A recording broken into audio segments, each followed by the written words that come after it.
We often talk to instructors who haven't had any training on how to give feedback on student writing, and many of them complain about the hours they spend writing comments on students' papers. When this is an issue, it's usually because they're mistaking feedback with editing, the kind of line-by-line response you'd expect from a close read by a copy editor. Here are 5 reasons you should resist the urge to edit student work, and 5 more useful techniques you can use instead. 1. You might be getting tuned out. You may have asked yourself the question at some point, are my students even reading my comments? And there's a lot of scholarly debate about this point. Despite what popular opinion may be among professors, research seems to show that most students want feedback, and tend to read and follow feedback if it's useful and there's something at stake to integrating that feedback. However, if students get the sense that the feedback isn't beneficial or is too difficult to incorporate, students tend to tune out. You're too talented to be playing to an empty room. You wouldn't spend 20 minutes lecturing to a classroom of students who've put their headphones on. Don't spend 20 minutes making comments that won't be read. If students aren't reading and revising based on your comments, we recommend both altering the type of feedback you're providing and finding ways to incorporate your feedback into assignments so that students have to respond to your comments. More on that later. 2. Writing too many comments makes it difficult for many students to prioritize the major issues with their papers. One of the temptations that professors have when responding to student work is to try to correct everything. But this can be counterproductive in a lot of ways, as well as a major waste of your valuable time. Pointing out 200 flaws in a paper down to the level of the comma might be what 2 of your students really want and respond well to. But if your other 30 students don't even look at your comments because they're overwhelmed, is that the best possible use of your time as an educator? 3. Your time is much more valuable to your students as a discipline expert than as a writing tutor. Unless it's your job description, the university didn't hire you to be a grammarian or prose stylist. They hired you for your disciplinary expertise. This point is really important. We consult with a lot of professors who see it as their duty to help students master every element of writing, and that instinct is what drives them to be educators, and usually very good educators if they feel this way. However, it might be useful to think of this issue in terms of where your value to the student is highest. It makes no sense to have a highly trained neuroscientist spending large chunks of their time teaching elements of grammar or prose style. The same goes for microbiologists, historians, or criminologists. This doesn't mean you shouldn't address common writing issues that tend to afflict student writing. More on that shortly. But you certainly shouldn't let editorial-level issues impact your primary focus. 4.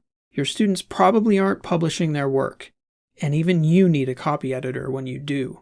We academics have such a strong bias for reading highly literate, heavily edited writing that it often comes as a shock to the system when we see work that's developmental and not fully formed. But try to remember how much work goes into your own writing to make it that refined.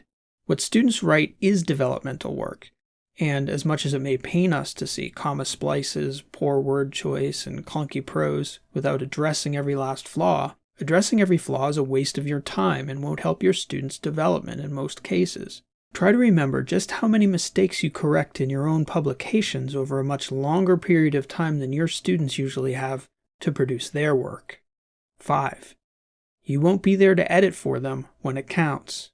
When you edit student work, you're not teaching them as much as doing their work for them.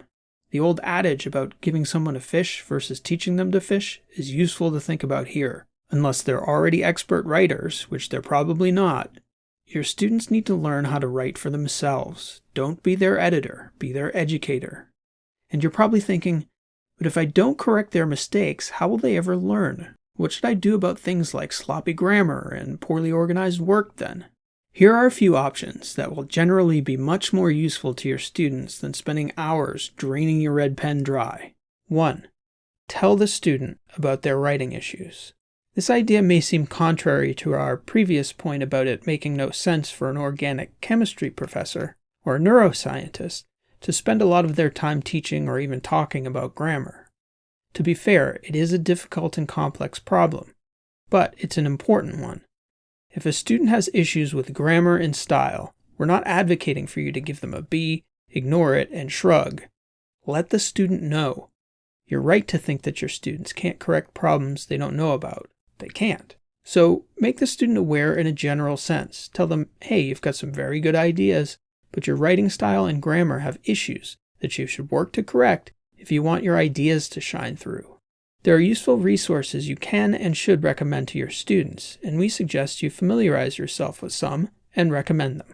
In addition to the many free online grammar websites and classes, there may be courses in your college or university's course catalog that you can recommend. You can also recommend the campus's Writing Center for students who may need a little extra help. Or, if you're old school like me, you can always recommend a book like my quick and trusty grammar guide. Choose a couple options and endorse them. The bottom line is that you shouldn't just ignore the problem because you're doing your students no favors that way. You will do them a favor by making them conscious of the issue. And a good way to do this is 2. Discuss grammar and writing in the context of image management. There's a lot of debate in academia about whether grammar should even be addressed in college writing. You're welcome to disagree with our stance, but in the professional world, grammar is one of the most important elements of a piece of professional writing. Workplace research consistently shows that workers judge their colleagues' ideas, abilities, and competence based on their writing, and writing with obvious and basic flaws reflects poorly on the writer. This isn't a question of what's fair or not fair, or how the world should be.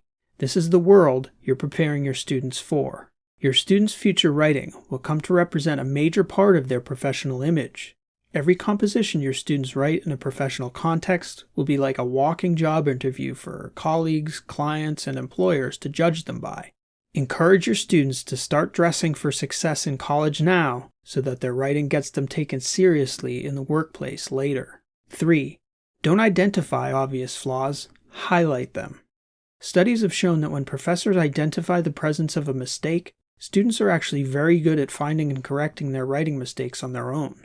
If you highlight a sentence or an element of a sentence that has a grammatical flaw in it, it's both less time-consuming for you and more educational for them to go back through the paper and fix their own mistakes. So if you have the time and you just can't stand the idea of letting a minor mistake slide by without some intervention, don't correct, highlight. 4. Identify 2 to 4 of the most important elements the student could address to improve their drafts the most. Your students' brains are a lot like your brain. They can only do one thing at a time, and that goes for learning lessons too. Instead of commenting on every flaw in a student's paper, we recommend triaging a paper in the same way a medic might triage a patient in an accident scene. What are the critical issues that your student can fix to keep their writing from being dead on arrival? You wouldn't want to see a paramedic applying a Band-Aid while their patient was struggling to breathe. Get your students focused on the major issues in their writing rather than the superficial ones. 5. Think about assignment design to set your feedback up for success. This one goes back to our very first point about students not reading feedback or not acting on it even if they do. If you find that students aren't reading the feedback you offer, you can, and probably should, incentivize them to do so. You could offer to raise grades on resubmissions, or you could require resubmissions before awarding the grade at all. You could also write this issue directly into your rubric, as in minus 10 points for professor feedback that remains unaddressed in draft 2. That should help ensure that the sage advice you've spent your valuable time offering actually gets both read and heeded in some fashion. So that's it. 5 reasons not to edit, and 5 better strategies to help both reduce your grading time and make feedback more useful to your students. We hope that these ideas and techniques help to make your life easier and your teaching more effective and enjoyable for both you and your students.